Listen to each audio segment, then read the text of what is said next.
नमस्कार आदरणीय दर्शकवृंद, जनता जाने के चाहता कार्यक्रम में आज हम इनके एगो स्पेशल गेस्ट, एगो साहसी महिला से बात करे जाए सन। भारत के हई और भारत राजस्थान के महिला जे लेडीज कितना हिम्मत कैले बाड़ी कि आज 17 महीना से अकेले भारत से टूर करत करत नेपाल के सबसे बड़का पहाड़ जहाँ होला एवरेस्ट सगरमाथा बोलल जाला, वहाँ जाके चढ़ के आई बड़ी। और विभिन्न लड़की कहल जाला, लेडीज कहल जाला, जे हिम्मत ना होला वो हिम्मत दिखा के भारत से चल के और नेपाल अली और नेपाल में अपने के माउंट एवरेस्ट चढ़ के आज उतर के फिर भारत जाए के तैयारी बाड़ी।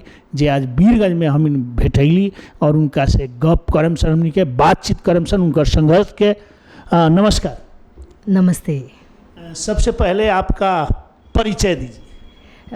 मेरा नाम नीतू चोपड़ा है और लोग मेरे को एक और नाम से जानते हैं जो कि है फ्री फ्लाइंग ईगल। और वो इसलिए है क्योंकि ईगल जो होती है वो एकदम अकेली उड़ती है, उसका विज़न बहुत क्लियर होता है। और दूसरा जो होता है कि वो कभी भी एडवर्सिटी के अंदर अपॉर्चुनिटी ढूंढ लेती है, मतलब प्रतिकूल परिस्थितियों को भी अवसर बना देती है। अवसर में बदलने के वजह से आपका दूसरा नाम, उपनाम दिया गया है। सबसे पहले परिचय के क्रम में आते हैं। राजस्थान से ब्लॉग करती हैं आप। राजस्थान किस गांव से, कौन सा गांव से, और आपके पिताजी का फैमिली बैकग्राउंड के बारे में आप जानकारी। बिल्कुल, सबसे पहले धन्यवाद आपको इतना अवसर देने के लिए। और मैं जो है, मेरा जन्म जो है हुआ था बाड़मेर ज़िले के पचपदरा गांव में और मैं बड़ी हुई हूँ बालोतरा में। मेरी स्कूलिंग हुई है पाली से, मेरा कॉलेज हुआ है उदयपुर से। तो अलग अलग जगह की अलग अलग चीज़ें मेरे अंदर है। मेरे पिताजी का नाम डूंगरचंद जी चोपड़ा है और माताजी का नाम अंजू देवी चोपड़ा है। हम 7 भाई बहन हैं और जो है इसी तरीके से जो एक नॉर्मल जीवन होता है, पर गाँव में जो होता है थोड़ा सा सीन अलग होता है लड़कियों को लेकर के एंड ऑल। तो मेरे भाई के लिए लाइक रोबोट आते थे, खिलौने आते थे, मेरे लिए घर वकरी के सामान आते थे। तो वहीं से एक सवाल मेरे जेहन में बैठ गया था। तो इस तरीके से जो है फैमिली एंड ये पूरा ऐसा रहा है। लेकिन एक चीज़ ज़रूर है जिसने मेरे को हमेशा से मोटिवेट किया है, वो ये कि आप पैदा कैसे भी होते हो, है ना। पैदा तो हमारे हाथ में नहीं है हम कैसे पैदा हो रहे हैं, पर मर के हम कैसे जा रहे हैं वो हमारे हाथ में है। तो वो एक सोच थी कि पैदा कैसे भी हो लेकिन मरना अपनी शर्तों पे है। साहसिक लेडीज। और आपने 17 महीना से, हमें जानकारी मिला 17 महीना से आप टूर में निकली हुई है और बिना पैसा, बिना सुरक्षा, एक महिला, एक लेडीज। हमने जानकारी किया आपके बारे में, हैदराबाद के जो गैंग रेप हुआ था, प्रियंका रेड्डी डॉक्टर साहब थी, वो गैंग रेप ने आपको बहुत हतोत्साहित किया और उसको देखकर आपने अथॉट किया कि मैं बिना सिक्योरिटी से मैं भ्रमण करूंगा। भारत तो की नेपाल में भी भ्रमण की, यही बात है। बिल्कुल। 4 साल पहले हैदराबाद में एक गैंगरेप केस हुआ था एंड उस टाइम 4 साल पहले की बात कर रही हूँ। तो वो एक्टिवा को एक हाईलाइट करके हुआ था, एक्टिवा का टायर पंचर होना, उसके बाद में उसको लिफ्ट देना एंड ऑल दैट। तो मेरे जेहन में एक सवाल यही था कि हम इतना, भारत की अगर मैं बात करूँ, भारत एक बहुत बड़ा देश है, मतलब हर जने की सुरक्षा सरकार नहीं कर सकती है। तो हम हर चीज़ में ताना मार देते हैं सरकार को या पुलिस प्रशासन को। तो मेरे को लगता था कि मतलब घर वाले या फैमिली हेल्प पहुँचती है तब तक तो देर हो चुकी होती है। ऐसा क्या किया जाए कि वो जो एक 25 से 30 मिनट का जो समय होता है जब वो लड़की भिड़ती है, उस टाइम वो लड़की ऐसा क्या करे कि वो 25 से 30 मिनट का टाइम काट ले। तो मेरे साथ भी काफ़ी हादसे हुए थे, पर मैं शुरू से बोल्ड थी तो मैंने कभी रियलाइज़ नहीं किया। कभी मैं किसी का हाथ पैर तोड़ देती थी, कभी किसी को पत्थर मार के भाग जाती थी। आप बिल्कुल मेरे साथ ऐसे बहुत हादसे हुए। मेरे पापा के पास में बहुत कंप्लेंट्स भी आती थी, तो पापा मुझे समझाते थे मत किया कर ऐसा। तो मैं कॉलेज पढ़ने के समय में, कॉलेज के टाइम से भी, पहले से भी होना शुरू हो गया था, क्योंकि गाँवों में कोई इतना ज़्यादा अवेयरनेस नहीं है। मैं बोलूँगी मतलब 7-8 साल की एज से ही मैंने ये सब काम शुरू कर दिया था। तो जब पापा मुझे बोलते थे कि ऐसा मत किया कर, तो मैं पापा को बोलती थी क्यों लड़कियों को नीची आवाज़ में बोलना सिखाया जाता है, क्यों उनको ये नहीं बोलते कोई कि कोई तेरी तरफ गलत नज़र से देखे तो उनकी आंखें नोच लेना, उनकी टांगें काट देना। यानी 8 बरस की उम्र से जुनून था कि मैं सबसे लड़ूंगा और दुनिया को दिखाऊंगा लड़की भी जी सकती है, लड़की भी अकेले घूम सकती है। बिल्कुल। तो मतलब ये मतलब बचपन से ही ये चीज़ें थी और मैं पलट के जवाब भी देती थी मेरे पापा को भी, और मुझे कभी लगता नहीं था कि मैं किसी को मार रही हूँ तो मैं गलत कर रही हूँ। मुझे लगता था कि खुद की रक्षा करना मेरा राइट है। तो वो चीज़ें जब बड़े होने के बाद पढ़ा, जब हमने कानून पढ़ा, सब कुछ पढ़ा, तो वो और ज़्यादा प्रबल होती गई। अच्छा, फिर मुझे ये समझ आया जब ये गैंगरेप केस हुआ कि लोग मतलब मैं अगर कर सकती हूँ, मैं भी तो एक गांव की लड़की हूँ ना, जब मैं अपनी सुरक्षा खुद कर सकती हूँ तो कोई भी लड़की कर सकती है, बस उनको पता नहीं है कि कैसे करना है। तो मैंने इसको एक ध्येय बनाया। मेरा पहला वर्ल्ड रिकॉर्ड था लड़कियों घर से बाहर निकलो, जिसके तहत मैंने 18 दिन में 4600 किलोमीटर एक्टिवा राइड किया था, जिसमें एक रात दिन 32 घंटे मैंने नॉन स्टॉप राइड किया था। 32 घंटा? ये कौन सा जगह में? ये मैंने किया था उदयपुर से सूरत, ठीक है। रात में भी? रात में भी। बिल्कुल डर नहीं लगता? बिल्कुल नहीं, क्योंकि मुझे ऐसा था कि लोग सवाल पूछते थे आगे होके कि कितना सेफ है, क्या है। एक्टिवा का इंजन बहुत छोटा होता है और मैं हिस्ट्री से बहुत इंस्पायर्ड हूँ। हमारे वहाँ पे महाराणा प्रताप है उदयपुर में, तो उनका घोड़ा का जिक्र उनसे पहले होता है, चेतक का। तो मुझे लगता था कि आप मतलब आप चीज़ों के अंदर जान डालते हो। चेतक था, ऑर्डिनरी घोड़ा था जिसको महाराणा प्रताप ने चेतक बना दिया। तो ऐसी कई सारी उदाहरणों से हमारा इतिहास भरा पड़ा है। तो जब मैं कहीं अटकती भी हूँ तो मुझे वही कहानी याद आती है। तो ऐसे करके जब मैंने ये पहला वर्ल्ड रिकॉर्ड किया, अच्छा ये सिर्फ राइड नहीं था, एक्टिवा मैंने इसलिए लिया था क्योंकि एक्टिवा को लेके लोगों के मन में डर बैठ गया था। सब बोलते थे अच्छा एक्टिवा पे मत जाना क्योंकि ये हादसा हो गया। हैदराबाद में जो हादसा हुआ था डॉक्टर साहिबा के साथ। बिल्कुल। तो उसके बाद में फिर मैंने सोचा कि मैं लड़कियों को एक स्मार्ट सेशन दूँ, क्योंकि उसके बाद में क्या हुआ कि मैं 4 ट्रक ड्राइवर्स के बीच में फंसी हूँ लोनावला में, ठीक है। उस दिन मेरे को याद मतलब ऐसा हो गया था कि ये मेरे जीवन का आखिरी दिन है, ठीक है। मतलब 4 ट्रक ड्राइवर्स के बीच में फंसना, ट्रक ड्राइवर्स का स्टैमिना लेवल अलग होता है, मेरे पास नेटवर्क नहीं है, कुछ नहीं है। पर मुझे ख्याल आया कि महापुरुषों ने बोला हुआ है कि आपका दिमाग जो है वो सबसे पावरफुल वेपन है।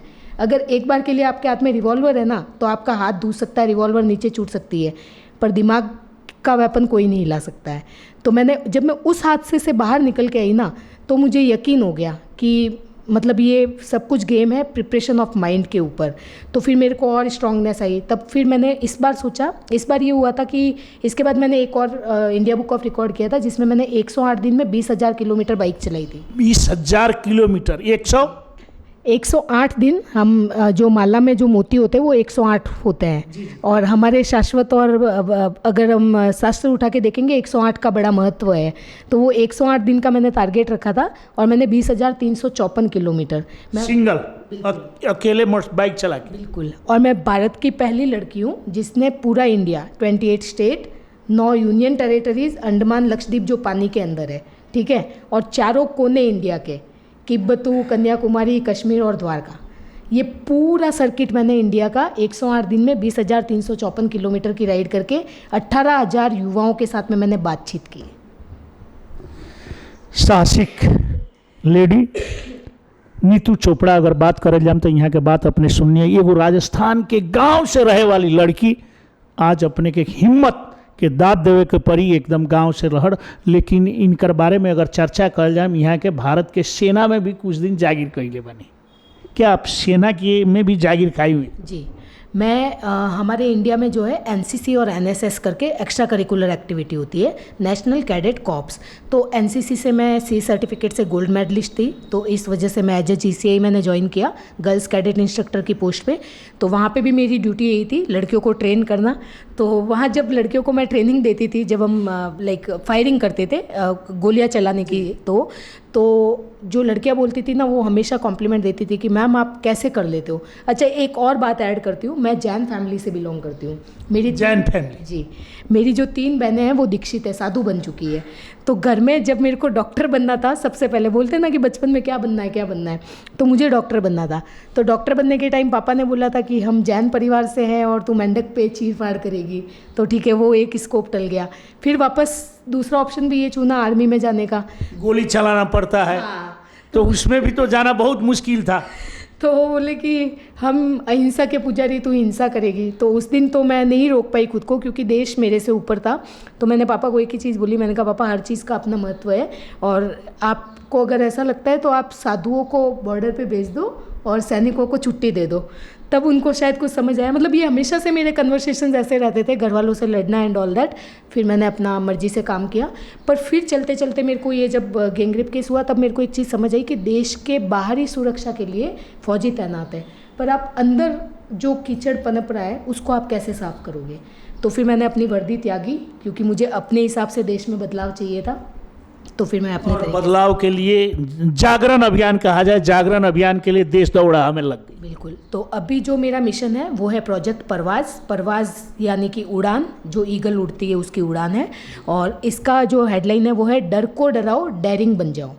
हमने सुना आप महानायक अमिताभ बच्चन से भी आप मिली हुई हैं, बातचीत हुई है, क्या है उसका? देखिए, मैं ज़्यादा टीवी देखती नहीं हूँ इतना, मैं किताबें पढ़ने में ज़्यादा विश्वास करती हूँ और कुछ लोगों की जीवनी ने मुझे बहुत बदला है। पर अभी आपको पता है सोशल मीडिया का ज़माना है, तो कुछ इंस्टाग्राम पे किसी ने कुछ टैग कर दिया था मुझे। उस टाइम स्वच्छ भारत अभियान चल रहा था, तो उसमें कर्मवीरा एपिसोड में आपको कुछ अच्छा काम करने पे ऑनर किया जाता है। तो उस टाइम पे भी मेरा ये अभियान ख़त्म ही हुआ था, तो उस टाइम पे मेरे को बुलावा आया। तो पहले तो मेरे को लगा ऐसा कैसे हो सकता है, कौन बनेगा करोड़पति, खिचड़ी थोड़ी है, सपना। हाँ। तो मुझे लगा कोई तो मजाक कर रहा है एंड ऑल दैट। फिर मैंने डिटेल निकाला और पूरा, मेरे साथ में और भी लोग सेलेक्ट हुए थे ऑल ओवर इंडिया से जो कुछ अच्छा काम करते थे। तो फिर मुझे पता चला जब मैं मिली वहाँ से और उन्होंने मेरे को एक नया नाम दिया, फ्री फ्लाइंग ईगल, तो वो एक बहुत बड़ा खुशी के क्षण। हाँ, कि किसी ने मेरे को। और एक और चीज़ थी कि मेरे घर वाले सब मेरे से नाराज़ थे।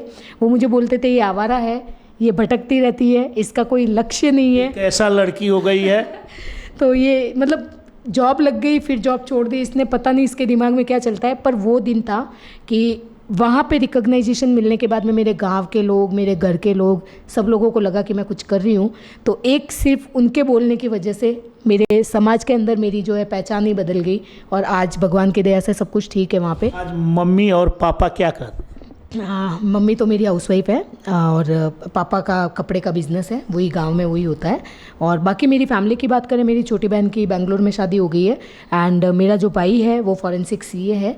तो हम सब लोग सेटल्ड है। मतलब एक टाइम था लोग बोलते थे इस फैमिली का क्या होगा, कैसे होगा, पर आज सब कुछ बहुत। पापा आज कितना खुश है? पापा तो अभी मैं बताऊँ आपको, जब मैंने एवरेस्ट किया तो मैं ग्लेशियर में फंस गई थी, मेरा बैग वहाँ पे गिर गया था। तो मैं उस विषय में आएंगे। पहले पापा अभी जो ये सुनते होंगे, मेरी बच्ची अरे अमिताभ बच्चन से मिली, यहाँ बड़ा जा रही है, साहसिक बन गई, तो पापा ने क्या, पापा से बात मेरे ख्याल से मुझे लगता है कि मैं आपको पापा से बात भी करवाऊंगी, क्योंकि वो अभी जो उनका है ना कि बिल्कुल वो गाँवों में भी अगर किसी लड़के की ज़बरदस्ती शादी हो रही है, कुछ ऐसा हो रहा है, तो वो जाके खड़े हो जाते हैं। तो वो बोलते देखो मेरी बेटी ने भी इतना अच्छा काम किया है, ठीक है। तो उनको लगता है, और वो मेरे को अभी घर में कुछ ऐसा होता है, अभी मैं बिल्कुल ही लुक ही मेरा चेंज हो गया है, तो वो बोलते मेरे 2 बेटे नहीं है, मेरे 3 बेटे हैं। तो चलिए बड़ा। और हम बात करें अपने के एक लेडी के बात सुनी, एक औरत के बात सुनी, एक महिला के बात सुनी, नीतू चोपड़ा जी, राजस्थान से, जैन परिवार से, जौन अपने अहिंसा मतलब कौनो हिंसा ना देख जाए, उ परिवार के लड़की एगो अपने के आज कहल जाम एगो इतिहास भारत में ना, वो भारत से घूमते घूमते अपने के नेपाल में एवरेस्ट माने उतना ऊंचा एवरेस्ट जाके आइल बड़ी, उससे हमनी के बात करता निशन। और हमनी के जानकारी करावे के पड़ी 2022 15 अगस्त से यहाँ के टूर में निकलल बारी और अभी रक्सौल बॉर्डर होके अपने के आषाढ़ 4 गते रक्सौल बॉर्डर से पार करके नेपाल पुगली और नेपाल पुग के माउंट एवरेस्ट विभिन्न शहर नेपाल के घूम के आज पुनः वीरगंज में आई बड़ी। और बात करता निशन हमनी के नीतू चोपड़ा से। अब आप तो 15 अगस्त 2022 से निकली हुई है, करीब 14 महीना हो गया। नेपाल में आप एंट्री रक्सौल बॉर्डर से जून 19 को, यानी अगर नेपाली डेट कहा जाए तो आषाढ़ 4 गते सोमवार के दिन रक्सौल बॉर्डर से आप नेपाल में एंट्री के। नेपाल में एंट्री करके कहाँ गई? देखिए, मैंने रक्सौल से एंट्री किया था इधर, और फिर मैं सबसे पहले गई काठमांडू से सपोर्ट मुझे चाहिए था। काठमांडू के बाद में, क्योंकि उस टाइम पे बारिश बहुत ज़्यादा हो रहा था, तो एवरेस्ट करना पॉसिबल नहीं था। तो मैंने सोचा अब मैं बैठ के क्या करूं, तो मैं पहले अन्नपूर्णा करके आ जाती हूं।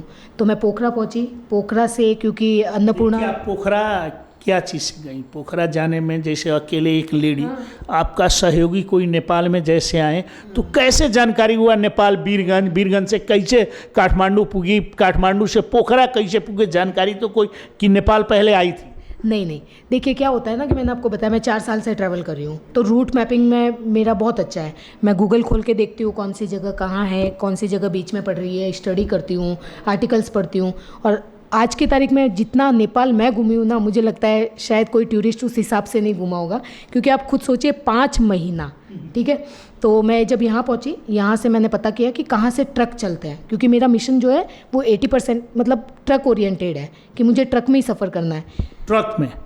और ऐसे जैसे एंट्री की तो क्या साइकिल मोटरसाइकिल, क्या ये? जैसे कि मैं इधर से आई थी गोरखपुर से संग्रामपुर वाले रास्ते से, तो लास्ट अपना जो रक्सौल बॉर्डर है, रक्सौल से पहले है ना, तो वहाँ पे उन्होंने मुझे, मैं ट्रक से उतर गई थी। उसके बाद ट्रक से रक्सौल में, गोरखपुर से ट्रक में आई?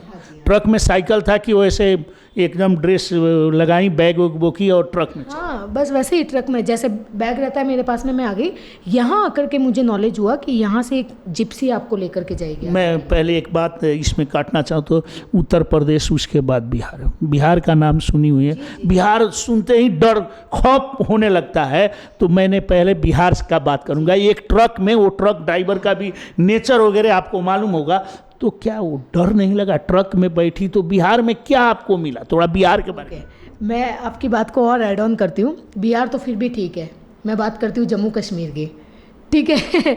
तो वहाँ तो टोटली डिफरेंट माहौल है। और मैं आपको बता दूँ, जम्मू में ऑफिशियली लिफ्ट देना बैन है, क्योंकि वहाँ जब मैं पहुँची थी उसके 2 महीने पहले ही एक ट्रक में एनकाउंटर हुआ है, ठीक है। तो जब ऐसे किस्से आप सुनते हो तो ओब्वियसली वो होता है। अच्छा, उसके बीच में एक बात बताऊं, जब मैं गुजरात में थी तो एक कोई केस आ गया था दिल्ली का, जिसमें बहुत टुकड़े टुकड़े करके उस लड़की, वो लड़की मेरे जैसी दिखती थी, बॉय कट बाल एंड ऑल दैट। तो मेरे पापा भी बड़े परेशान हुए कि ये हुआ। तो मेरे मुंह से एक शब्द, एक सेंटेंस निकला था कि पापा, रावण राम से तब मिला था जब उसके कर्म पूरे हो गए थे। तो आपको डरने घबराने की कोई ज़रूरत नहीं है। मेरे को ऊपर वाला चला रहा है, उस पर विश्वास रखो, जब उसकी मर्जी होगी तब मैं चली जाऊंगी। कोई डर नहीं लगा? ट्रक में बैठ कर आ गई। कैसा आदमी लगा बिहार में? देखो, मेरे को ऐसा लगता है कि जो लोग आपके सामने बैठे, और मैं ये जो मिशन कर रही हूँ उसके 2 उद्देश्य है। उद्देश्य 2 ये है, एक तो मैंने पढ़ा है कि ज़्यादातर ड्राइवर कैटेगरी के लोग, जैसे ये प्रियंका रेड्डी जी का भी हुआ, तो ड्राइवर कैटेगरी के लोग और इलिटरेट लोग जो पढ़े लिखे नहीं हैं, तो उनकी वजह से ये अपराध हो रहे हैं। ये मीडिया बोलती है, तो मुझे सच में देखना था कि मीडिया जो बोल रही है वो सच है कि नहीं है।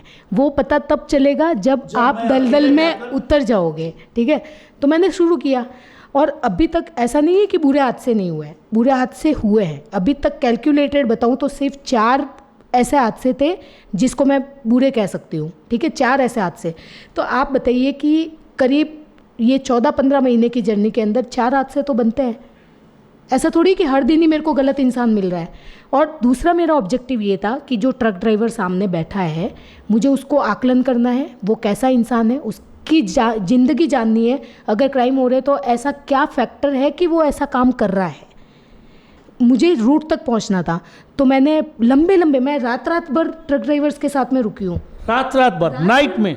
मैं पोखरा में भी, इधर जो नहीं, मैं पहले बिहार से बात कर। बिल्कुल मैं इंडिया में भी रुकी हूँ रात भर। और मुझे एक चीज़ और सामने आई है कि सारे ट्रक ड्राइवर ऐसे नहीं है। ट्रक ड्राइवर शराबी बोल बोल के हमने उनको वैसा बना दिया है, ठीक है। तो जब बुरा इंसान मिलेगा तो मुझे उसको ये रियलाइज़ करवाना है कि भारत की बेटी ये जो तुम्हारे सामने बैठी है, हम अबला नहीं है, ठीक है। और अगर कोई अच्छा इंसान है तो ये मेरे को सोसाइटी के सामने मैसेज छोड़ना है कि ट्रक ड्राइवर अच्छे भी होते हैं। ये महसूस बिहार में मिला? बिहार में भी। अब बिहार में आप ट्रक से रक्सौल उतरी, उसके बाद एंट्री जब नेपाल में, तो नेपाल का थोड़ा देखिए, रक्सौल से पहले एक चीज़ बताती हूँ छोटी सी। संग्रामपुर यहाँ कोई एक गांव था जहाँ पे मेरे को लास्ट ट्रक ने छोड़ा था। उसके बाद में, क्योंकि पैसा मैं रखती नहीं हूँ, मैं बिल्कुल 10 रुपये भी जेब में नहीं रखती हूँ। पैसा भी नहीं है, खाना भी है, कुछ नहीं है। मैंने खाना खाने के लिए पैसा चाहिए, घूमने के लिए नहीं चाहिए। तो फिर कैसे ये संभव कैसे हुआ? संभव ऐसे है, देखिए कि पैसा अगर जेब में होगा ना, तो आप थक जाओगे ना, तो आप पैसे को यूज़ करोगे खाने के लिए, पीने के लिए। जब मेरे पास पैसा है ही नहीं, तो मेरे एफर्ट्स एंड ही नहीं होने वाले हैं। तो मैं भूखी सो जाऊंगी पर मैं कोशिश करना नहीं छोड़ूंगी, ठीक है। तो और नेपाल और इंडिया की भी, चलो मतलब इंडिया में भी ये है और नेपाल में भी ये है, भूखा कोई कभी किसी को नहीं मरने देगा, दाल भात तो आपको कोई ना कोई खिला ही देगा। नेपाल और भारत ऐसा देश है, बिल्कुल है, बिल्कुल है। कभी भूखा रहने का वो आया है कि नहीं, कि कभी भूखा, पैसा नहीं है भूखे सो जाएं, अब क्या करें, कोई सहयोग नहीं करने, वैसा मिला कि नहीं? वैसा दिन तो नहीं आया, पर हाँ ग्लेशियर में फंसी उस दिन पानी भी नसीब नहीं हुआ था। पर जेन्युइनली ऐसा दिन नहीं आया कि लोग आसपास में हैं और पानी, मतलब इतने बड़े बड़े हादसे हुए ना, मैं आपको बताऊं तो लोगों ने सहयोग किया है। मेरा पूरा की पूरा बैग खो गया, मतलब गिर गया ग्लेशियर में। अब उसके बाद वापस जा रहे हो, सब कुछ सामान वापस चाहिए, मेरा माइक, ट्राईपॉड वाईपॉड सब कुछ गिर गया।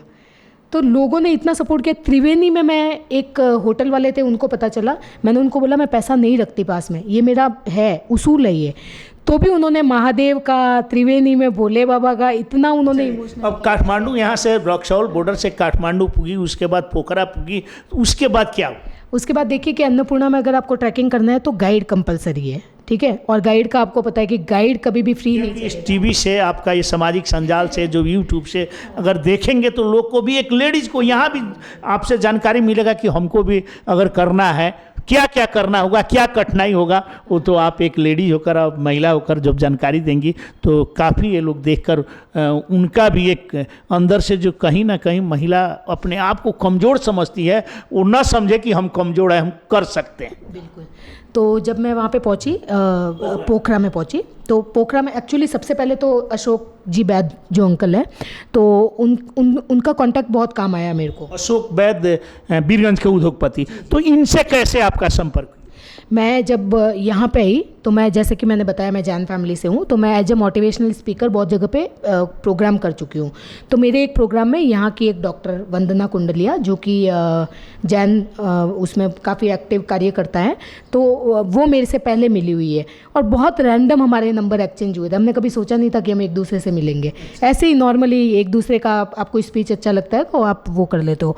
तो वहाँ से नंबर एक्सचेंज हुए, तो उन्होंने मेरे को यहाँ पे हमारे जैन समाज के निर्मल जी सिंघवी, तो निर्मल जी से कनेक्ट करवाया था कि मैं आ रही हूँ तो मैं उनके वहाँ पे रुकूंगी। दूसरा क्या होता, बॉर्डर पे आपकी इंडिया की सिम वगैरह सब बंद हो जाती है, तो वो मुझे लेने के लिए इधर तक आए थे, बॉर्डर के गेट के।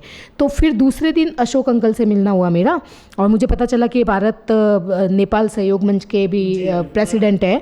और जब मैं इनसे मिली ना, तो मतलब बहुत ही अलग ही वाइब थी उनकी। और मैं दूसरे दिन, मैंने सोचा नहीं था, मैंने सोचा था मैं रेस्ट करूंगी क्योंकि बहुत लंबी मैं यात्रा करके आई हूँ। दूसरे दिन बीरगंज में करीब 14 जगह पे प्रोग्राम हुआ है। बीरगंज में और उसमें से एक यहाँ की सेना की बटालियन के साथ में, उन्होंने बोला कि आप सिर्फ बोलना जानती है या फिर आप कुछ करके भी दिखाएगी। मैंने कहा सर, सेना की लड़कियों के साथ में कहाँ फाइट में उतार रहे हो मेरे को।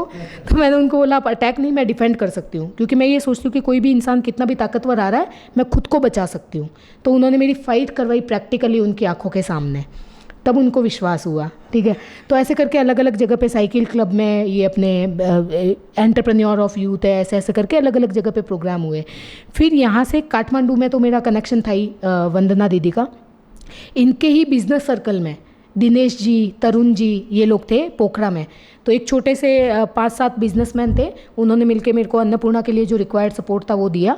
एंड गाइड के लिए 3 सिस्टर्स एक कंपनी है, ट्रैकिंग कंपनी है, जो औरतों के वेलफेयर के लिए काम करती है, लेडीज़ को ट्रेन करती है रोजी रोटी जनरेट करने के लिए। तो मैं उनसे मिली, तो उनको मेरा मिशन काफ़ी अच्छा लगा। तो उनके एक NGO में मेरा प्रोग्राम भी हुआ। तो वहाँ से उन्होंने पूछा कि कौन इनके साथ में विदाउट मनी जाना, मतलब पैसा नहीं, विदाउट मनी, कोई पैसा नहीं मिलने वाला, देने वाली, खाना भी अपने पॉकेट से खाओ। बिल्कुल बिल्कुल यही सिस्टम था। तो फिर एक लड़की मानी वहाँ पे, सुजाता मेरी गाइड थी, बहुत अच्छे से, पोखरा में। तो वो सुजाता मेरी गाइड थी, उन्होंने मेरे को वहाँ पे अन्नपूर्णा पूरा करवाया। और अन्नपूर्णा में मैं आपकी वीडियोस आपको दिखाऊँ ना, वो इतना मानसून का टाइम था ना, पूरे शरीर पे लीच ने काटा है मेरे को। एक बार के लिए मेरा गाइड घबरा गया था कि नहीं, आगे लैंडस्लाइड है, बारिश बहुत ज़्यादा है, हम नहीं जाएंगे। मैंने उनको एक ही बात बोली, मैंने कहा आपको जाना है तो आप वापस जा सकते हो, लेकिन मैं झंडा लहराए बिना वापस नहीं आने वाली हूँ।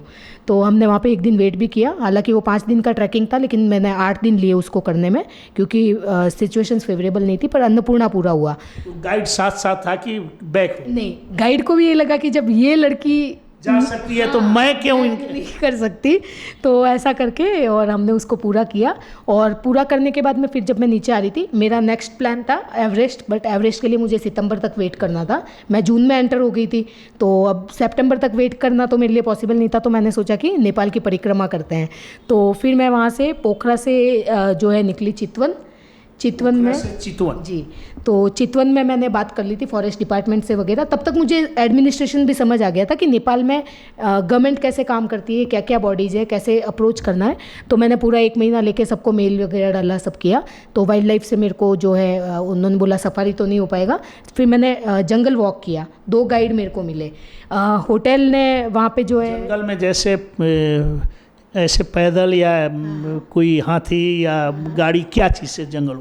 नहीं, बिल्कुल ट्रैकिंग वाला रूट ही था। बट वहाँ पे क्या होता है कि रिस्की होता है ना, कि आपको कोई राइनो दिख जाए सामने या कुछ। तो 2 मेरे साथ में ट्रैकिंग गाइड चल रहे थे। तो वो पैसा लिया कि नहीं, वो जिस होटल में मैं रुकी हुई थी ना, मुझे पता भी नहीं था। वो मुझे बाद में फॉरेस्ट डिपार्टमेंट से पता चला कि परमिट फॉरेस्ट डिपार्टमेंट की तरफ से था, गाइड का पेमेंट होटल वालों ने किया है। चितवन में का सौरा। हाँ, तो ये एक बहुत बड़ी बात है, क्योंकि वो होटल अपने आप में 3 स्टार होटल थी। मैं अभी नाम मिस कर रही हूँ, मैं बताऊँगी। तो काफ़ी अच्छा सपोर्ट उनका। और अच्छा, मेरे को एक दिन तबीयत भी ख़राब हो गई वहाँ पे। तो ऐसा किसी ने नहीं बोला कि आप 2 दिन रुक रहे हो, 3 दिन रुक रहे हो। मैं जहाँ जाती थी ना, सब ने मेरे को हमेशा यही बोला कि आपका होटल है, आपको जितने दिन रुकना है आप रुकिए। कितना दिन वहाँ रहे? चितवन में मैं 3 दिन रही हूँ। फिर चितवन से फिर मैं आगे गई वापस। तो मैं गई लुम्बिनी गई। लुम्बिनी में मैंने जब स्टडी किया पूरा, तो मुझे और चीज़ें पता चली, रामग्राम के बारे में पता चला। तो मैंने जब 3 दिन बैठ के मंथन किया अपना, तो मुझे और पता चला कि बुद्धा से पहले भी 2 बुद्धा थे, नेगी हवा, गोटी हवा, छोटी छोटी जगह थी। हालांकि वो खंडर है, मतलब एक एज ए टूरिस्ट कोई इंसान जाएगा ना, तो उसको लगेगा ये क्या, मैं ये ईंटें पत्थर देखने आया हूँ। पर मेरे को वहाँ पे अंदर जो फील मिला है, जो आप बोलते हो अनुभूति होना, तो मैं वहाँ पे और रुकी। मैंने किताबें पढ़ी बुद्धा की बैठ करके। मैं रामग्राम गई, ठीक है। तो ऐसे करके जितनी ऐतिहासिक जगह थी, मैंने बुद्धा के बारे में जाना, सब कुछ ये सब चीज़ें पढ़ी मैंने। और रामग्राम से फिर मैं गई आगे अपना त्रिवेणी से फिर मैं आगे गई वाल्मीकि नगर, ठीक है। तो ऐसे ये पूरा मैंने किया। ये अपना एक गजेंद्र मोक्ष धाम, वहाँ की बहुत ही बढ़िया कहानी, वहाँ की ऐतिहासिक चीज़ें, लवकुश की पाठशाला, सीता मैया ने कैसे लवकुश पैदा हुए थे। तो ये सब चीज़ें ना बड़ी इंटरेस्टिंग, मुझे मतलब चलाती जा रही थी। अकेले लेडीज इतना घूम रही हैं नेपाल में? बिल्कुल, और बिना पैसे के, ठीक है। तो सब लोग करते थे, आराम से मदद करते थे। फिर ये पूरा चक्कर करके फिर मैं वापस काठमांडू पहुंची, क्योंकि काठमांडू में इधर क्या चीज़ से, बस से, ट्रक से? ट्रक से इधर भी आपका एक परम था कि मैं ट्रक से ही घूमूंगा, बस में नहीं बैठूंगा? जी। और वहाँ पहुँचने के बाद में, लुम्बिनी पहुँचने के बाद में, ये अपना त्रिवेणी पहुँचने के बाद में, जो होटल के ऑनर थे वो खुद ही मुझे अपनी बाइक पे पूरा घुमा करके लाए। वही पूरे मेरे गाइड बन गए। उन्होंने सब कुछ मुझे समझाया, बताया। और बहुत अच्छी बात यह कि मतलब मैं जब लिफ्ट लेती थी ना, तो लिफ्ट लेने के बाद में वो लिफ्ट का टाइम 15-20 मिनट कहाँ कट जाता था मुझे भी नहीं पता चलता था। क्योंकि वो इंट्रैक्शंस ऐसी होती थी ना कि आप मतलब कैसे आए हो, क्या कर रहे हो, और नेपाल में क्या क्या चीज़ें हैं। तो बड़ी अच्छी अच्छी कहानियाँ मुझे पता चलती थी। तो काफ़ी मेरा अच्छा यहाँ पे सफ़र रहा। फिर अच्छा क्या हुआ कि 15 अगस्त को मेरी एम्बेसी का प्रोग्राम था काठमांडू में। तो वहाँ मुझे इन्वाइट किया गया था, ऑनर किया गया मुझे। तो वहाँ पे काफ़ी वरिष्ठ नेता लोग वगैरह आए थे। तो वहाँ पे माननीय पूर्व प्रधानमंत्री जी के ओली सर ने भी मुझे सम्मानित किया। और ऐसे ही NP सोद सर से भी माननीय मिनिस्टर भारतीय वहाँ एम्बेसी में, हाँ, एक नेपाल भारत मैत्री मंच में प्रेम लश्कर काठमांडू में, तो वहाँ पे मेरा सम्मान किया गया। नेपाल भारत मैत्री सहयोग एक संस्था है, उनके द्वारा। और इस तरीके से फिर मेरा मैसेज जो था वो और सारे मिनिस्टर्स के बीच में गया। तो उन्होंने कहा जब भी ज़रूरत पड़े आप बताइएगा, ऐसा करके। फिर टूरिज़्म डिपार्टमेंट से जहाँ जहाँ मेरी परमिट लगनी थी, एवरेस्ट का खुम्बू एरिया परमिट लगता है, दूसरी परमिट वाइल्ड लाइफ की परमिट लगती है, अपर मुस्तांग का $500 का परमिट लगता है, अन्नपूर्णा कंजर्वेशन एरिया का परमिट लगता है। तो वो सब कुछ एक मैं थैंक यू बोलना चाहती हूँ इस मंच के माध्यम से। धनंजय रेग्मी सर है CEO जो है टूरिज़्म डिपार्टमेंट के, और अपने माननीय टूरिस्ट मिनिस्टर जो है सुदान सर। तो सबका बड़ा सपोर्ट रहा। किसी ने ये नहीं देखा कि ये लड़की कहाँ की है, नेपाल की है, इंडिया की है। उन्होंने एक पॉइंट देखा कि इसका साहस है, इसको सम्मान करना चाहिए।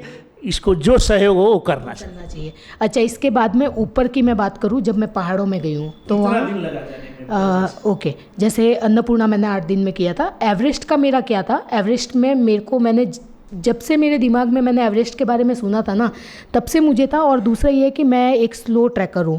स्लो ट्रैकर मतलब मैं पहाड़ों से बातें करती करती चलती हूँ। मेरी पहाड़ों के साथ में बड़ी अजीब तरीके की कन्वर्सेशंस होती है। तो मुझे अपना टाइम चाहिए था, मैं ग्रुप में नहीं जाना चाहती थी, क्योंकि ग्रुप के साथ में फिर वो मज़ा नहीं रह जाता है, आप अपने आप में नहीं रहते हो। तो मैंने पूरा अपना प्लानिंग किया और ये मेरा पहला सोलो ट्रैक था। इसके पहले मैंने कभी सोलो ट्रैकिंग नहीं किया है, और वो भी सीधा इतना डेंजरस एवरेस्ट का। ठीक है, तो वैसे तो 14 दिन का ट्रैक है ये। और मैंने तीन हाई पास का मतलब हो गया आपका 5000 से ऊपर के एल्टीट्यूड पे। ठीक है, तो हर कोई पास नहीं करता है। तो मेरा 14 दिन वो। आपके साथ कितने आदमी थे, गाइड वगैरह? कोई नहीं था, मैं अकेली थी। संभव था? बिल्कुल संभव था, वो मैं आपको बताती हूँ कैसे। तो वो 3 हाई पास, उसके अलावा 5000 से ऊपर की 5 पीक, गोक्यो लेक। तो आप एक बार बोलेंगे तो वो पूरा एवरेस्ट का सर्किट, मतलब एवरेस्ट में कोई जगह मैंने छोड़ी नहीं। और मैंने ये ट्रैक किया 26 दिन में। प्लस मैं ल्यूकला से नहीं गई फ्लाई करके, मैंने वो रास्ता लिया जहाँ से पहले माउंटेनियर ने शुरू किया था, सलेरी वाला जो रास्ता है। ठीक है, तो वहाँ पे उबड़ खाबड़ रास्ते हैं, वहाँ पे ऐसी ऐसी जिप्सी चलती है। तो वहाँ मैंने लोकल लोगों से सपोर्ट सीख किया, जैसे नामग्याल सर थे जो वहाँ के बड़ा अध्यक्ष थे। ठीक है, नगर पालिका थी, उन्होंने मेरे को आगे तक अंधेरी तक छुड़वाया गाड़ी से। तो ऐसे करते करते मैंने रास्ता बनाया कि क्या, किमरू रिजॉर्ट था वहाँ पे, जिन्होंने मेरे को हॉस्पिटैलिटी का सहयोग दिया।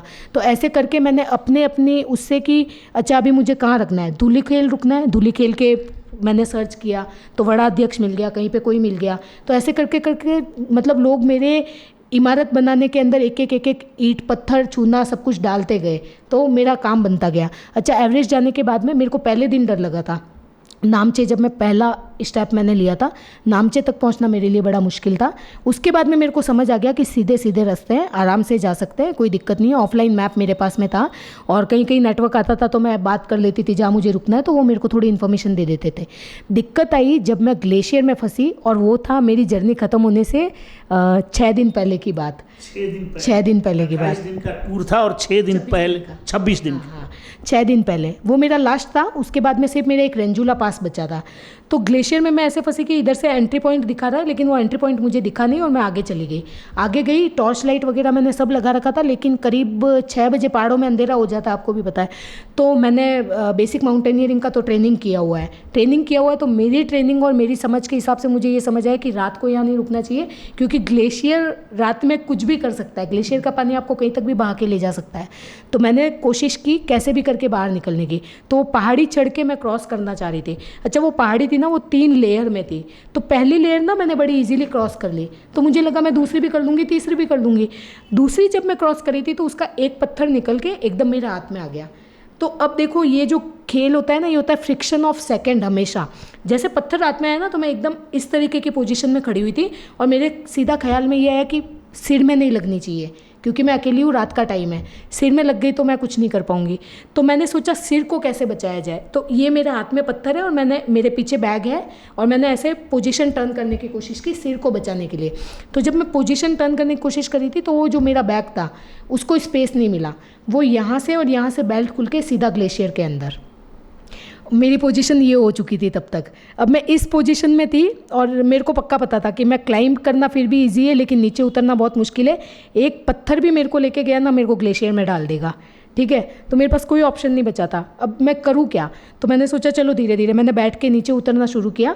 करते करते किस्मत से एक पत्थर ने मेरे को ऐसा फिसलाया, नीचे रॉक थी और रॉक के नीचे ग्लेशियर था। अगर वो रॉक बीच में नहीं होती ना, तो मैं 100% बैक के जैसे ग्लेशियर में चली जाती। पर वो रॉक थी, मैं इस पोजीशन में थी, मेरा बैलेंस थोड़ा बहुत मैं कर पा रही थी, तो मैं जाके ऐसे रॉक से इस पोजीशन में बैठी। तो मेरा एक दांत टूटा, मेरे को चोटें आई, पैर में लगी, इधर लगी। और रात फिर मेरे को समझ में आया कि एनर्जी बचानी बहुत ज़रूरी है, क्योंकि अब मैं यहाँ पे फंसी हूँ, हो सकता है मैं 3-4 दिन फंसी हुई रहूँ। ठीक है, तो आपको एनर्जी बचानी है। अभी आपके पास सामान कुछ नहीं है, तो मैंने अपने आप को शांत किया। उसके बाद में मैंने जो है शिवाय स्तोत्रम सुना, और वो रात मेरी ज़िंदगी की सबसे बेस्ट रात थी, जब मैंने मतलब तारे पहाड़ के बीच में ग्लेशियर के साउंड में एक रात प्रॉपर मेडिटेशन किया है। सिंगल। और फिर जब सुबह हुई 6 बजे तो मैंने रास्ता ढूंढने की कोशिश की, पर मैंने हड़बड़ी नहीं की। मेरे को पता है पहाड़ों में रास्ते होते हैं, पहाड़ों में रास्ते नहीं है तो फिर रास्ते कहीं भी नहीं है, तो ढूंढने पड़ेंगे। तो मैं बिल्कुल आराम आराम से अपनी एनर्जी बचाते हुए कभी उस डायरेक्शन में गई, उस डायरेक्शन में गई। मुझे पता चला अभी यहाँ पे आगे रास्ता नहीं है, इधर रास्ता नहीं है, नया रास्ता ढूंढना पड़ेगा। तो ऐसे खोजते खोजते करीब मेरे को दिन के 2-2:30 बजे के आसपास में कुछ लोग चढ़ते हुए नज़र आए एक जगह पे। फिर वहाँ पे मैं बैठ करके और फिर मैंने अपनी एनर्जी बचा करके पूरा हाथ ऐसे करके हेल्प शाउट करना शुरू किया। एक पोलैंड की लेडी थी, उसने कैमरा से जूम किया। लकीली एक मैसेज दे रही हूँ, जब भी आप ट्रैकिंग करें ना, आप हमेशा लाल पीले एकदम ब्राइट कलर के जैकेट पहने। मैं उस दिन डायग्नोज सिर्फ मेरे जैकेट की वजह से हुई। उन्होंने जैसे जूम करके देखा, उनको दिखा कि कुछ तो रेड पॉइंट आउट हो रहा है, फिर उनको मोमेंट नज़र आया, तो ऐसे करके फिर वो लोग मेरे को रेस्क्यू करने आए। उसके बाद मैं 3 दिन हॉस्पिटल में रही। तो मेरे आसपास के लोगों ने, मैं हार मान चुकी थी, मैंने कहा हो गया ठीक है, अब एक पास नहीं होगा, इसके बाद आगे नहीं जाना है। पर जब मैंने मेरे पापा को फ़ोन किया, पापा ने बोला कि आराम से करके आना। तब किसी हौसला और आगे। हाँ, मेरे 1-2 फ्रेंड्स थे, उनको मैंने फ़ोन किया। उन्होंने बोला कि हमको पता है तू वापस तो नहीं आएगी, पर पूरा रेस्ट करके आगे जाना। अच्छा, मेरा बैग चला गया, मैं बिना पैसे के हूँ। गोक्यो रिजॉर्ट के सोनम दई ने मुझे खुद के कपड़े दिए पहनने के लिए, ठीक है, उनके कपड़े पहन के मैंने सर्वाइव किया। मैं हाथ से ब्रश करती थी, मेरा टूथब्रश खो गया। मैं वहाँ पे जो ग्रुप के लोग थे उनसे सनस्क्रीन लोशन मांगती थी कि थोड़ा सा मेरे को दे दो, मेरा खो गया। ऐसे कर करके मैंने अपनी नैया पार लगाई और 3 दिन हॉस्पिटल में रेस्ट करने के बाद में लंगड़ाती हुई टांग से धीरे धीरे करके जो है मैंने रंजुला पास पूरा किया और इस तरीके से मेरी सफल हुआ। जिस दिन आपने एवरेस्ट करीब करीब 5364 मीटर हाइट में जब पुग कर झंडा लहराई, उससे भी ऊपर है काला पत्थर एक्चुअली, जो 5500 मीटर लगभग है, तो वहाँ भी गई और वहाँ पे रात को 3 बजे चलना होता है डोन टाइम पे। तो वो भी मैंने बहुत खूबसूरत नज़ारे एक्सपीरियंस किए। और उसके बाद में मेरी लिस्ट में था अपर मुस्तांग, और अपर मुस्तांग बहुत ही वीआईपी ट्रिप माना जाता है, क्योंकि $500 आपको परमिट का पे करना है। उसके बाद आप अकेले नहीं जा सकते हो, 2 जने कम से कम होने चाहिए। और उसके अलावा आपको रजिस्टर्ड कंपनी से एक रजिस्टर्ड गाइड हायर करना है, उसका इंश्योरेंस का पे करना है।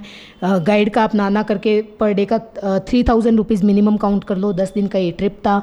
तो ऐसा करके अपर मुस्तांग मेरे लिए ज़्यादा वो था, पर वो भी मैं थैंक यू बोलती हूँ इमिग्रेशन डिपार्टमेंट को एंड फॉरेन मिनिस्ट्री को, और परमिट के लिए जो पे किया जैन तेरापंथी श्वेतांबर सभा को, क्योंकि यहाँ पे कुछ कंट्री वाइज भी इश्यूज़ थे, तो ये थोड़ा रेस्ट्रिक्टेड एरिया पड़ता है।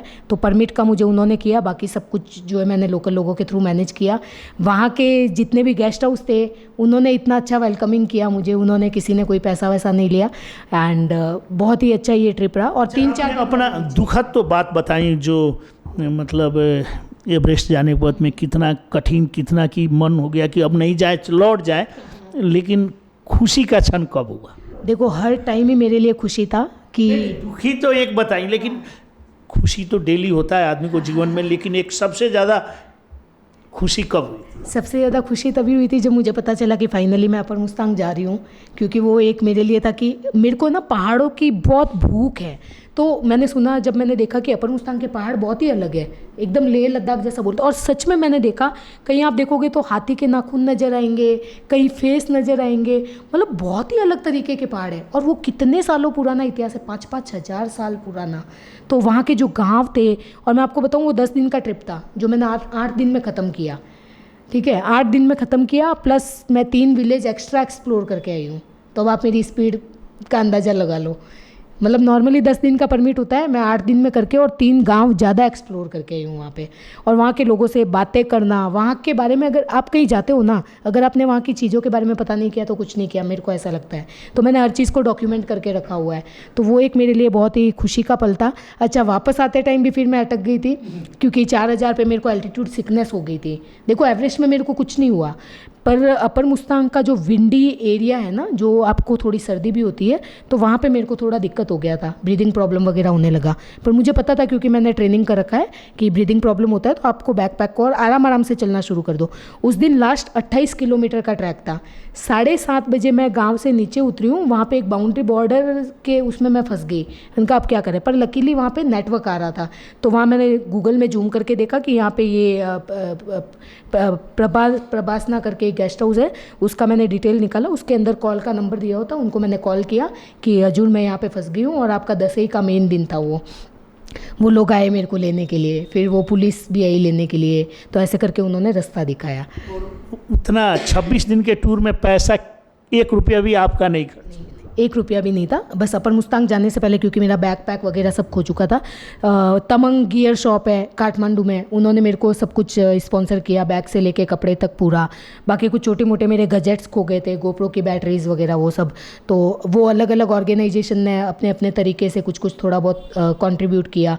और यहाँ से अशोक अंकल थे, तो काफ़ी लोगों का पूरा सहयोग था, जहाँ पे भी उनका यही कहना था कि हम सहभागी बन रहे हैं किसी तरीके से। पर मेरा एक पॉइंट यही आता था कि अगर कोई पैसा मुझे दे रहा है, मतलब एक इमरजेंसी फंड दे रहा है, तो उस पैसे का यूटिलाइजेशन क्या है। अब जैसे 3 दिन पहले मैं फंसी, तो इधर से अशोक अंकल का कॉल आ गया था कि जो भी पैसा लग रहा है सामान मंगवा लो। पर मुझे ये था कि क्या 3 दिन के लिए मुझे फेस वॉश खरीदना चाहिए, क्या 3 दिन के लिए मुझे कपड़े खरीदने चाहिए, तो ये सारी चीज़ें थी। और मैं बिल्कुल मेरे जीवन में ऐसा नहीं, देखो चीटिंग तो कोई भी कर सकता है, मैं कहीं भी पैसे रखूँ कोई वो नहीं है, पर मेरे को रॉ सच में जीना है, क्योंकि मुझे इस चीज़ में अभी मज़ा आ रहा है कि बिना पैसे इतनी खूबसूरत ज़िंदगी कोई जी सकता है क्या। तो मेरा जो पैसा है, मतलब नए लोग मिल रहे हैं, नए लोगों के साथ आपका व्यवहार बन रहा है, और वो लाइफ टाइम के लिए। कोई भी होटल वाला लास्ट में गले मिल के मेरे को, गेस्ट हाउस वाली दाई यही बोलते हैं, हजूर यही बोलते हैं कि आप वापस ज़रूर आना, अभी आपका ये परिवार है। तो ये इतनी बड़ी बात कि आप पैसे नीति चोपड़ा का बड़ा एक रोमांच का बात है, और आपने नेपाल में जब आप वीरगंज लौट के आई हैं, फिर नेपाल के लोग, नेपाल के ड्राइवर जो गलत सोचते हैं, बहुत आप पूरे नेपाल घूम चुकी, नेपाल के लोग कैसे हैं? देखिए इंडिया में तो मुझे फिर भी थोड़े बहुत किस्से, भारत तो आपका देश है, लेकिन फिर भी ये विदेश है। अच्छी चीज़ें जो होती है ना, वो सीखने की होती है। मैं बता रही थी कि नेपाल में मेरे को आज तक ऐसा गलत अनुभव कुछ भी नहीं हुआ है, ये एक बहुत बड़ी बात है। और मैं निकली इसीलिए हूँ, मैंने अभी 5 देश लिए हैं कि मैं पहले पड़ोसी देशों का आकलन करके आऊँ, जिसमें नेपाल, भूटान, बांग्लादेश, म्यांमार और थाईलैंड, ये 5 कंट्री है। और नेपाल का मुझे एक अनुभव ये हुआ कि यहाँ पे इस तरीके की चीज़ नहीं है, और शायद कभी मैंने आर्टिकल में होते होंगे, लेकिन बहुत रेयर, मैंने कभी आर्टिकल में नहीं देखा कि यहाँ पे कोई रेप या ऐसी कोई चीज़ होती भी होगी। प्लस मैंने इतने लोगों से इंटरेक्शन किया, होते होंगे मैं ये नहीं बोल रही हूँ, लेकिन बहुत रेयर है। जब मैंने यहाँ पे भी युवाओं के बीच में इंटरेक्शन किया है, JCI के यूथ है वगैरह इधर उधर, तो ऐसी प्रॉब्लम यहाँ पे नहीं है। यहाँ पे लड़कियों को बहुत रेस्पेक्ट की नज़रों से देखा जाता है। यहाँ अलग चीज़ दूसरी मेरे सामने ये आई है कि यहाँ पे अल्कोहल का कंजप्शन ज़्यादा है, तो लोग जैसे फैमिली छोड़ देते हैं या कहीं और दूसरी जगह पे चले जाते हैं, दूसरी शादी कर लेते हैं, ये सब चीज़ें होती है। लेकिन ये वाली चीज़ें मेरे नॉलेज में नहीं आई है। बाकी पर्सनली बात करूँ लोगों की, लोगों ने यहाँ पे बहुत सपोर्ट किया। ये जो हम सुनते हैं कि नेपाल और भारत के बीच में कुछ लाइक अभी रिलेशन अच्छे नहीं हैं या ऐसा कुछ है, तो मुझे लगता है यहाँ के पब्लिक को उन सब चीज़ों से कुछ नहीं है। वो बहुत इज्जत करते हैं, बहुत प्यार देते हैं। और एक है अतिथि देवो भव, वो इंडिया में भी चलता है और यहाँ पे भी। यहाँ पे वो लोग नहीं देखते कि वो यूरोप का है कि भारत का है कि कौन है, वो ये देखते हैं ये टूरिस्ट है और इसको तकलीफ़ हो रही है, तो मदद करने के लिए आगे आना चाहिए। बहुत हम बातचीत बहुत अच्छा हुआ। और नेपाल का टूर कितना दिन हो गया अभी तक, आज के डेट तक नेपाल में? अभी हो गया है मेरे को 5 महीने नेपाल में। बिल्कुल बिल्कुल। और 5 महीने के दरमियान में नेपाल का अच्छा कोई बात कहना हो 2-3 सेकेंड 1-2 मिनट में, तो नेपाल का सबसे अच्छा क्या कहें? नेपाल तेरे राम रोच है।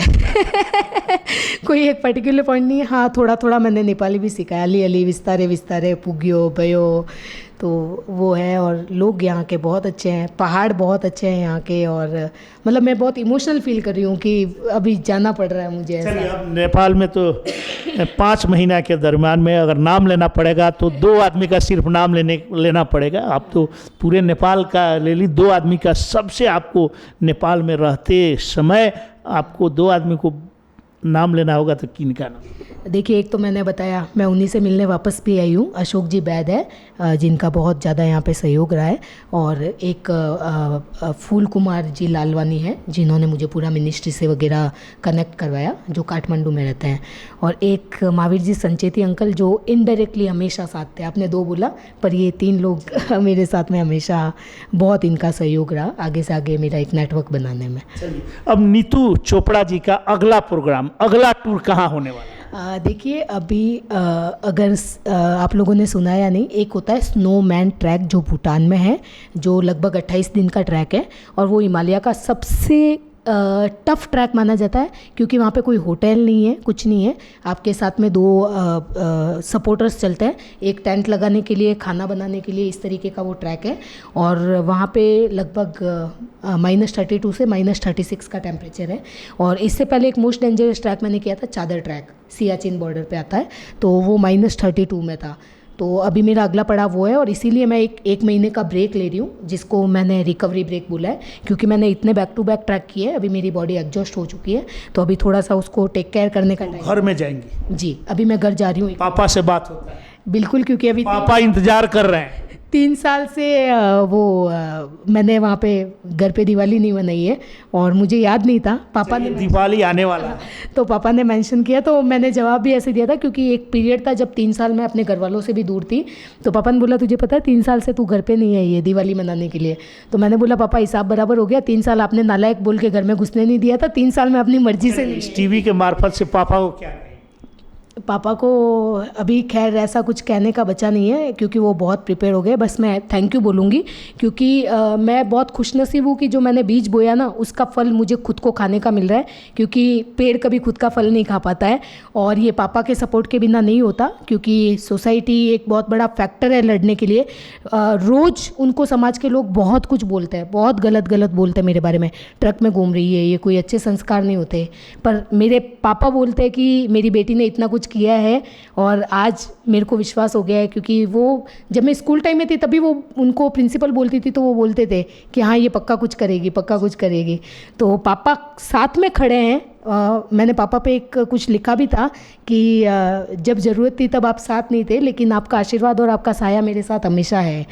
तो पापा को मैं बहुत बहुत थैंक यू बोलती हूँ, और पापा को और मेरे सारे सिस्टर ब्रदर्स को, क्योंकि फर्स्ट होती है, फर्स्ट फैमिली जिसके ऊपर हमेशा कलंक आता है या बुरी चीज़ होती है, वो सफ़र करते हैं। मैं तो बाहर रहती हूँ, मेरे तक बात नहीं आती है, पर सफ़र वो करते हैं, तो वो हमेशा मेरे साथ खड़े। पापा का नाम रोशन कीजिए। और अंत में हम लोग आ गए, अंत में मैं नाम लेना चाहूँगा आपके, भारत का प्रधानमंत्री नरेंद्र भाई मोदी। मिलने का इच्छा है कि नहीं, कि मिले हैं कि नहीं? ये भी देखिए, उन्होंने अप्रिशिएट किया है मुझे मन की बात के माध्यम से। ऐसा साहसिक लड़की एक होकर तो अवश्य वो भी देखते होंगे, सोशल मीडिया से जुड़े हुए हैं, और आपका भी तो चाहना होगा।